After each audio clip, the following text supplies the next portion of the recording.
We acknowledge the traditional owners of country throughout Australia and recognise their continuing connection to land, waters and culture.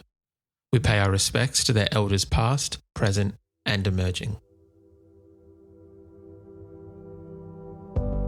Welcome to This Song Is Yours, the podcast where we chat to songwriters and musicians about the art of songwriting and creative expression.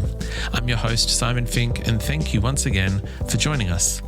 Now, this is the final episode from our special Los Angeles series, recorded during a week in May where we were lucky enough to sit down with some incredible artists over in LA. Our guest today on the podcast is UK singer-songwriter Jade Bird. Since her teenage years, Jade has been crafting heartfelt folk and country-inspired music that has earned her international acclaim. Signing to her first label deal at just 20, she's since been nominated for NME Awards, Americana Music Honor Awards, and in 2019 she took home the prize for International Breakthrough Artist at the American Independent Music Awards. Today marks the release of her third studio album, Who Wants to Talk About Love, a stunning collection of songs that builds on her folk rock roots while weaving in bold Americana flourishes. It is an album filled with vulnerability, power, and deeply personal songwriting. Now, in today's episode, we caught up with Jade in Los Angeles to talk about the making of Who Wants to Talk About Love. We discuss working alongside her partner and producer Andrew Wells, whose credits include Phoebe Bridgers and Teddy Swims, and how that relationship influenced the creative process. We also chat about future plans and what it might take to bring Jade out for a long-awaited visit to Australia. Now, we want to say a massive thank you to Madison, Jerry, Annalise, and the entire Glassnote team for helping make this episode happen. Who Wants to Talk About Love is out today, and you'll find links in the show notes on when you can stream or purchase the album and follow Jade across her socials. While you're there, don't forget to subscribe to this very podcast and follow us across all of our socials. It helps us out and it makes sure that you never miss a new episode or guest. Now let's get into it. Here is our conversation with Jade Bird.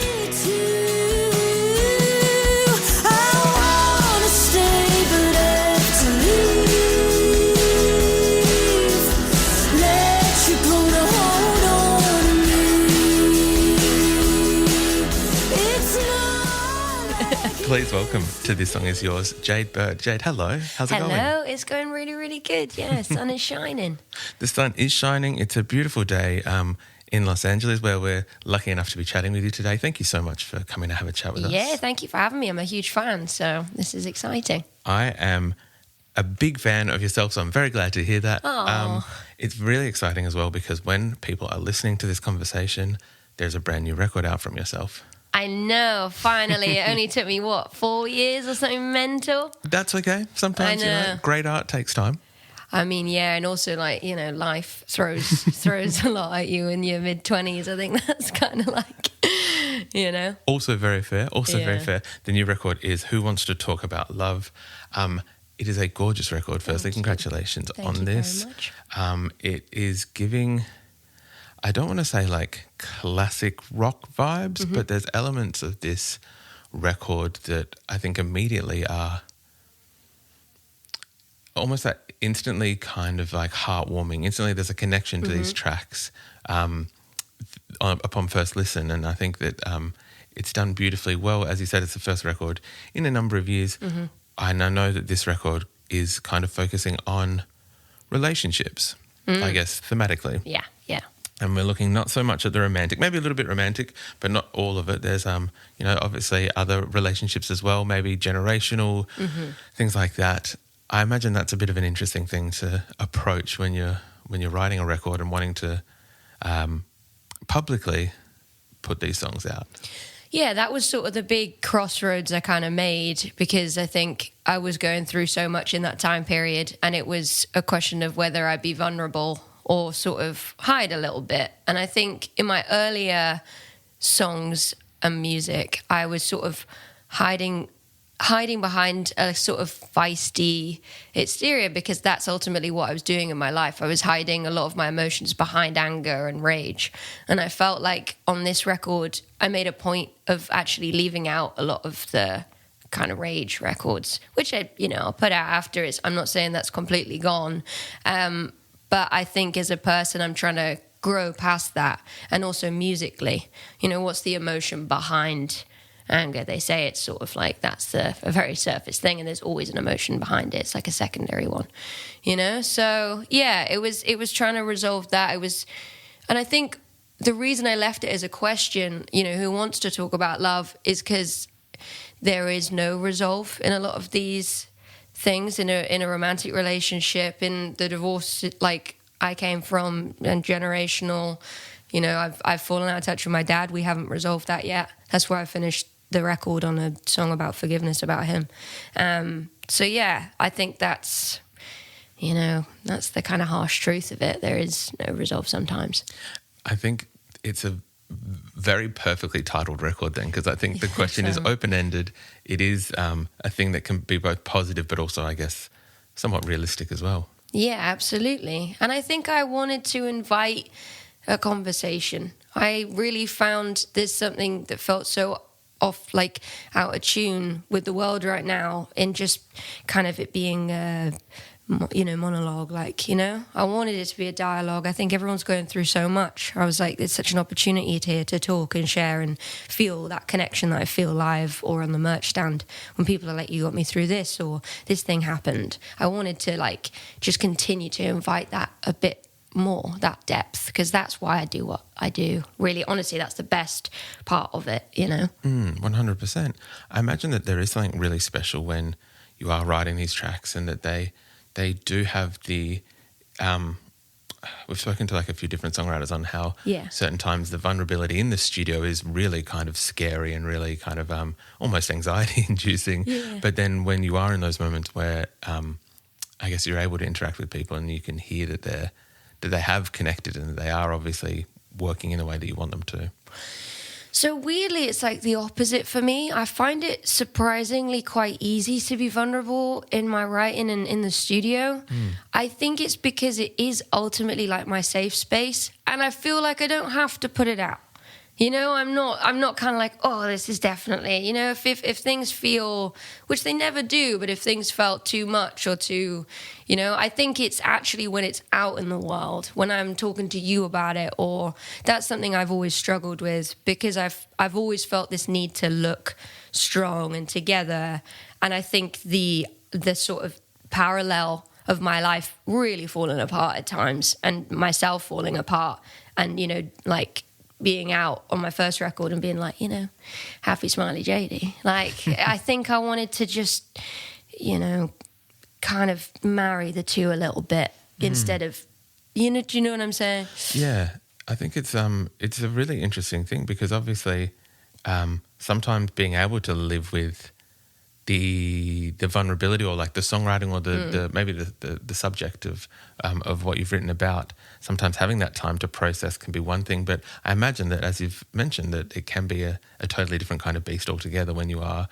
So we won't go too nitty gritty today. We won't try and go too deep into everything. Wondering whether we might be able to talk about, I guess, the recording of the album. I know that you worked with primarily with Andrew Wells, who's worked with artists like Teddy Swims and Phoebe Bridgers. Wondering what that kind of experience was like working in the studio with him. Well, we're actually together. We've been together for 2.5 years. And I think it's been a really beautiful thing, because I can actually find exactly who I am sonically, because I'm with such a trusted person. I felt like trying to find a producer in my career has been, you know, it's been a journey. And ultimately, I just want my record to just sound like me. I don't want it to sound like, you know, the producer of this or you know, like I love taking inspiration, for example, like Simon Felice and David Barron, obviously from the Felice brothers. And I loved that there was a little bit of that in my records, you know, and you can do that intentionally, I think. But I think with this one, I was like, oh, what's, you know, Jade Bird's sound, you know, instead of working from comparison. And I think being with somebody, like I said, who just sees me, you know, very much for who I am, enabled me to do that. But yeah, it was really fun. It was just a long process. I imagine that, and please don't take this as digging too far into the personal life, because it's probably as personal as we will get. Partnership before producing or after the record? Sort of like, you know, like met met in a session and then, Yeah. More so curious, as in, I imagine that there's a certain freedom that comes with that comfortable nature with someone that you can really really speak to them in a way that's like, this is what I want to do. And I imagine that being in a partnership with them, then that there's another layer of going like, no, we're going to do this take for the 15th time or something like that. Yeah, it's also really interesting because I think it's respect, and I think that's the hardest thing to get sometimes or to work out in the room, that sense of mutual respect. I don't think you can do anything without it. And I think when it is so there, I don't know why, but I'm a huge fan of Laura Marlin, and I know she has this exact same thing, and it's really interesting because in her Substack, she talks about the fact her, I think husband now or partner, heard her music before they actually got together, and he became a producer. And I think she makes a little joke like, my only like my earlier catalogue or something like that, like only like my third album, what about the rest of it? But it was a similar sort of scenario, and I think that's really beautiful. But yeah, so I've completely gone on a tangent. No, that's fine. I love that. Yeah. I know, who was it? Teddy Geiger.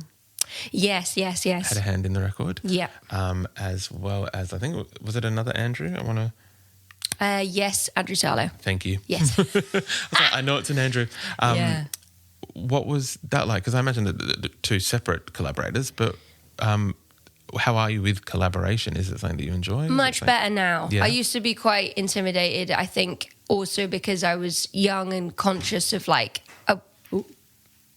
I was kind of young and I wanted to be heard or treated, like I said, with respect. And sometimes when you're an 18-year-old woman, that doesn't happen as much as you'd like. So that was I was trying to navigate that. But Teddy, I wrote Avalanche with. So I sat down and I remember just, again, really dark place, and it poured out. And then Teddy's production, I just couldn't. And originally, because I was like, it's a day one, so I'm going to maybe try and see if there's anything else, see if we can make this production, more like the record or blah, blah, blah. And I just couldn't be it. There was just pure magic. And again, the way she does the vocals with like a sort of crescendo, you know what I mean? What do you talk about? It's like a mini one, Yeah, I can see the word in my mind, but it's not coming. Right, but anyway, yeah. she just she did all that with the vocals and arranged them, and it was just absolutely stunning. And then Andrew Sarlo is one of the purest souls out there. There's a reason he's sort of doing the Adrian Lenker and Big Thief stuff. He is so ear to the ground, just a beautiful soul. So I took Wish You Well to him. I love that. And we played with a sample pad, actually. I think it was either Jack White's sample pad, it's a yellow block. Oh, yes, yeah. And basically he would kind of thread through and be like, searching for feeling, and I'd be like, oh, that makes me feel good. Oh, amazing. And then we'd sort of chuck it in. So, yeah, different processes, but just really, really awesome people, I think that always helps. Going back to a word that you've used a few times now, respect, I think that always really helps when you're looking for someone to be creative with, because it is almost like soul-bearing in a way, that you want to be able to, not make a fault, not kind of divulge an idea and then have it thrown back in your face, something like that. So glad to hear that obviously both collaborators were a positive experience. Yeah, big time. I have been doing this for a while, so it's also like, you kind of know the people that you admire and want to work with too. You can kind of avoid some bad eggs as such, you know what I mean? There's always some bad eggs, but the more you can avoid them, the better. Yeah. But I don't know, I've been really fortunate. No, that's good. I'm glad to hear. On this new record, there's a gorgeous track that I might want to be a little bit self-indulgent about and ask about my favourite track. I loved Einstein. It comes later in the record. A little bit heartbreaking, this song. Yeah, massively. Yeah. Wondering whether you might be able to indulge me slightly and I guess share where the song came from or what the catalyst was for Einstein. That one was probably one of the oldest ones on the record, and I do have a thing about this, but I think sometimes songs that I write foreshadow something that may happen later on. So it was sort of the breakup record while I was actually with my ex, and I think I have such a passion and like admiration for like country songs that are written almost like poems, you know, with like these beautiful metaphors. I've always been so obsessed with that, like trying to find the perfect metaphor. And I think that's exactly sort of what I was trying to do. It was more of a poetic song. Everything else is sort of straight down the middle. And this one I was like, I kind of want to be a little bit, you know? But yeah, so that came about, and it was intentionally a little bit more Americana, a little bit more country, because that's exactly where I was pulling from. But yeah, at the end of the day, it's a breakup song, and a heartbreaking one at that, you know? It is a heartbreaking song, and listening to it, there was an element of, for better or for worse, like acceptance, kind of encased in that song, which I thought was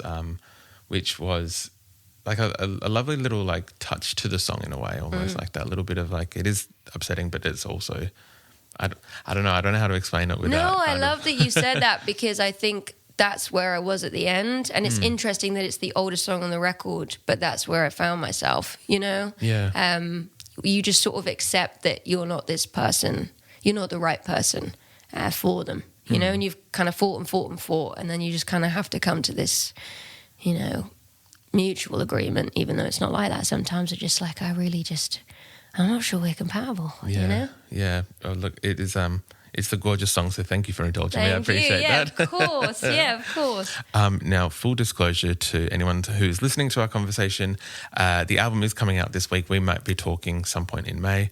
And at the current time that we're recording this, there's not a lot of tour dates online at the moment, but wondering whether we might see some US tour dates in support of the record. Absolutely. In autumn or fall, I'm planning on just touring solidly, you know? I feel like I've got a band together now I'm really excited about. You know, that was a big thing I was kind of anxious about. I wanted to just feel like the record is represented as it sounds, you know, ultimately. And, you know, I've got my best friend, he's kind of playing pedal steel, you know? So it's going to be really fun. But yeah, that'll be right the way through autumn. Love that. Is there a certain track off the new record that you're most looking forward to kind of taking into that live space? I am. There's one called Glad You Did. Mm-hmm. It's kind of like, I mean, I always say it like online or whatever, the lyrics are pretty brutal, but it reminds me of this song I had on my debut called like Lottery. And the song Lottery starts with like, I was 19, you were 23. It's in like so specifically time and place. And this one's the same. And the verses, they make me laugh a little bit. But yeah, it's basically like, you know, if people haven't heard it, it's kind of like we broke up. I was living in the same apartment, and I was getting these fines for his truck through the door. And I was kind of like putting them in the bin. And I was a little bit like, oh, you know, you get your mum to pay for that, don't worry, you know? And it's a little bit sassy, and I think I'm just so excited to play that one live and, you know, get a bit of the sass on. I love that. I think that's going to be fantastic. I do have to ask, I know we were talking before we were recording about, obviously we're both from the towns of the Commonwealth, if that makes sense to those listeners, that we've got an Englishman and an Australian. Wondering whether we might at any point maybe see you down in Australia as well. I would love to. I think I've been for like 2 stopover trips, like flown for like a day, you know? But I would absolutely love to do a festival season. So like, yeah, I'm down. If you know anybody, 100%. You know what I'm saying? Give me a call. We'll put it out into the universe right now. Try and manifest this. Please bring Jade down to Australia. 100%. Jade, we usually kind of wrap up our conversations asking our guests what they're currently listening to. For yourself, anything on high rotation at the moment? I'm on a big 50s country deep dive, like a big time. So there's like Webb Pierce. I'm really like, there stands the glass. Like, I don't know why, but I'm really pulled to it. There's this song called Cowpoke by, I think it's Eddie Arnold. Like, just very crate digging right now. And then what else? Oh, I've had White House Road, Tyler Childers completely on repeat. I'm trying to think where I go to without when I'm sort of not on a country wave, but I've been really going back to it. It's weird. Sometimes I'll diverge and just go heavy electronic for 3 weeks. Just like my car is a club.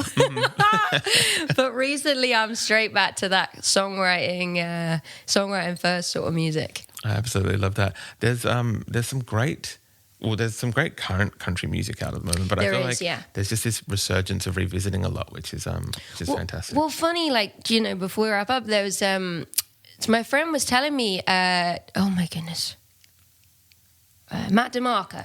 Mm-hmm. He was really interested in why the music sounded like it does back then, and apparently he bought all the gear.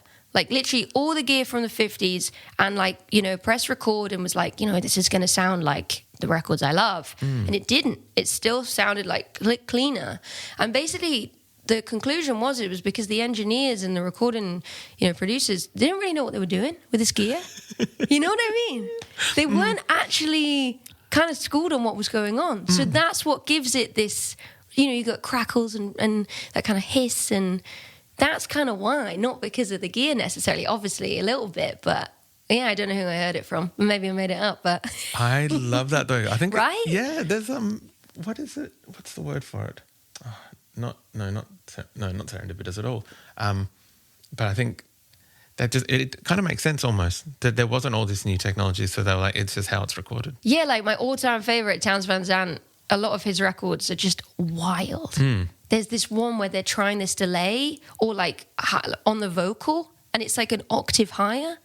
It's so strange on like an Americana fingerpicky record.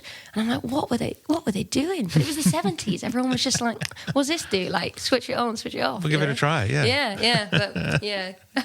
I love that. Thank you very much for coming and chat with us today. I appreciate it.